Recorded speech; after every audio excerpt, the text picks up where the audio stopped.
The bombshell was not the document. It was not the quote, the clip, or the name of the CBS lawyer who had delivered the instruction in writing. It was the moment of silence that preceded all of it. 30 seconds of Stephen Colbert standing at the front of the Ed Sullivan Theater stage, hands at his sides, looking at the room, saying nothing. Nobody had been briefed on the silence. Not the band leader, not the producers in the booth, not the senior writer who had worked the February 17th script with Colbert until 2 a.m. and had gone home believing she knew the full architecture of the broadcast. The silence was not in the script. It arrived from somewhere else, from the specific place that produces unscripted things on a stage where a man has been performing for 10 years and has decided on one specific night that the performance needs to stop before it can begin. He stood there for 30 seconds. The room, which had come in at the standard temperature of a late show audience, warm, anticipatory, ready to receive whatever the man at the front was going to give them, went somewhere different. Not quiet in the between jokes way. Quiet in the way of people who have realized, in the first 10 seconds of the silence, that what they are watching is not a bit. Then he said, on the evening of February 16th, a lawyer representing CBS delivered a written instruction to my production team. He said it in the flat register of a man reading an indictment into the record. Not angry, not dramatic. The specific voice of someone who has decided that the facts are the instrument and that his job is to carry them into the room without interference. He said, the instruction was that a scheduled interview with Texas State Representative James Talarico would not air. He said, the instruction did not cite a standards violation. It did not cite a legal risk. It cited the editorial judgment of CBS leadership. He said, and the instruction included a second clause. He said, that clause stated that any discussion of the censorship by me on this program was also prohibited. He looked at the camera. The eye contact lasted 6 seconds, not the standard Colbert eye contact of a punchline landing. The specific, deliberate, held contact of a man making a decision in real time about what the next sentence will contain and wanting the room to be fully present for that decision before he makes it. 6 seconds. The room did not move. He said, I am discussing it now. 4 words. Even. The pace of each word identical to the one before it. The voice not higher, not lower, not carrying any register that could be characterized as anger or defiance or performance.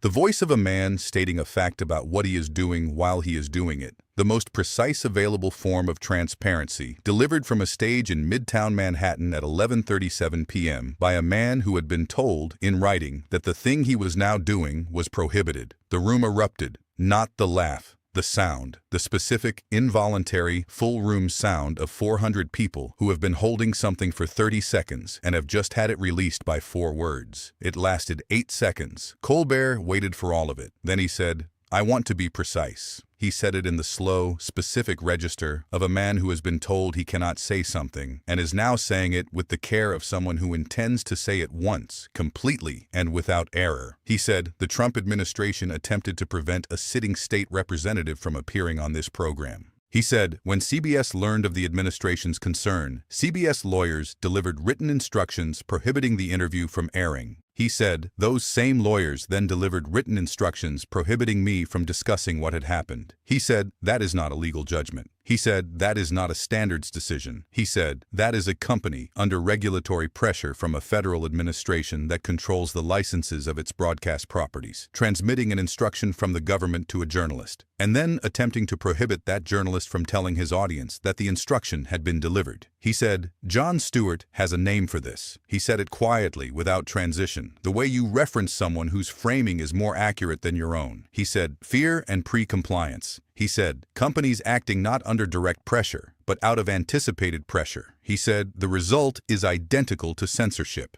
The mechanism is just more deniable. He looked at the room. He said, CBS does not need the government to call them. They call themselves. The room produced the sound of a room receiving a sentence that it will carry home. Not laughter, not the sharp recognition crack, the low, settled frequency of people who have just been given the most accurate available description of something they had been watching happen for 18 months without having a name for it. Confirmation. That sentence was not in the script. The writer who had worked the February 17th draft until 2 a.m. confirmed it the following morning. She said, everything up to that line was prepared. That line arrived in the room from somewhere else. She said, I've worked with him for 6 years. When he goes somewhere that isn't in the draft, the geometry of the room changes. She said, that was the moment. He continued. He said, I want to tell you what I know about the geometry of what has happened to this show. He said, Paramount is in the middle of a merger that requires Trump administration approval. He said, the merger was announced in October. He said, in November, CBS began receiving communications from the FCC, chaired by a Trump appointee, regarding the content and tone of this program. He said, in December, my executive producer was called into a meeting with CBS Standards and told that certain segments required pre-clearance. He said, in February, a sitting elected official was blocked from appearing on a late-night comedy program because of the editorial preferences of a federal administration. He said, that sequence has a name. He said, the Supreme Court has given it a name. He said, it is called jawboning. He said, the court has ruled unanimously that it is an infringement of the First Amendment. He said, it is happening, it is documented, and it is happening to this show. He walked to the front of the stage, not the standard mid-monologue walk. The walk of a man moving from behind a desk to the place where there is nothing between him and the room. No furniture, no prop, no architectural buffer between the statement and the people receiving it. He stood at the front. He looked at the room. He looked at the camera. He looked at the room again. He said, the Writers Guild has asked the New York Attorney General to investigate whether the cancellation of this program constitutes a bribe, the sacrifice of a television show to secure merger approval from an administration that has demonstrated a documented pattern of using regulatory power to manage the content of its critics' platforms. He said, I don't know what the investigation will find. He said it the way he says things he does know, with the quiet, specific patience of a man leaving a door open for a room to walk through. He said, what I know is what I told you tonight.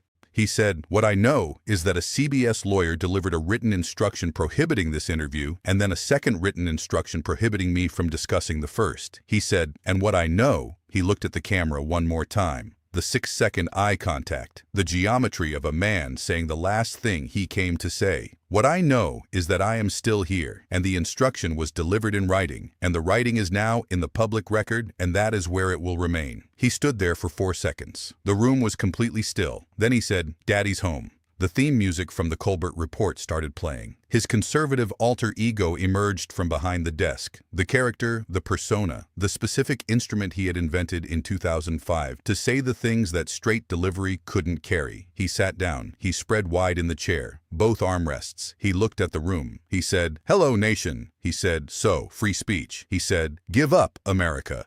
The room broke completely. The enormous, cathartic, fully released laugh of people who have been given, in one sentence, the perfect satirical summary of everything they had spent the last 11 minutes receiving. The laugh lasted 12 seconds. It was the laugh of people who have found the geometry of an impossible situation. Corporate capitulation, regulatory pressure, the jawboning that the Supreme Court has called a First Amendment violation. The written instruction not to discuss the written instruction. Compressed into 3 words and delivered by a man in his own alter ego's chair. Trump posted before the broadcast ended. He called the Tallarico claim false. He called the CBS story fabricated. He said Colbert was a liar, a failure, and a man nobody watches. He posted it from the residence at 11:52 p.m., 15 minutes after Colbert had placed the written instruction in the public record. He posted again at 12:18, at 1:04, at 2:39, at 3:07. The Ed Sullivan Theater was dark. The broadcast was over. The written instruction was in the record. The silence that had opened the show, 30 seconds, unscripted, unannounced, a man standing at the front of a stage with his hands at his sides, was in every thread by morning, beside the 4 words that followed it, beside the 4 posts that followed those, and beside the specific observation that a man who had been told not to discuss a censorship instruction had discussed it on live television while the man who had ultimately motivated the instruction was posting about it from a residence he occupied because 11 million people had watched a late-night host for 23 years and had never once been told to give up. After everything you just saw, ask yourself one thing. What else has been hiding behind the noise? Subscribe and turn on notifications, because this story isn't over. It's just getting started.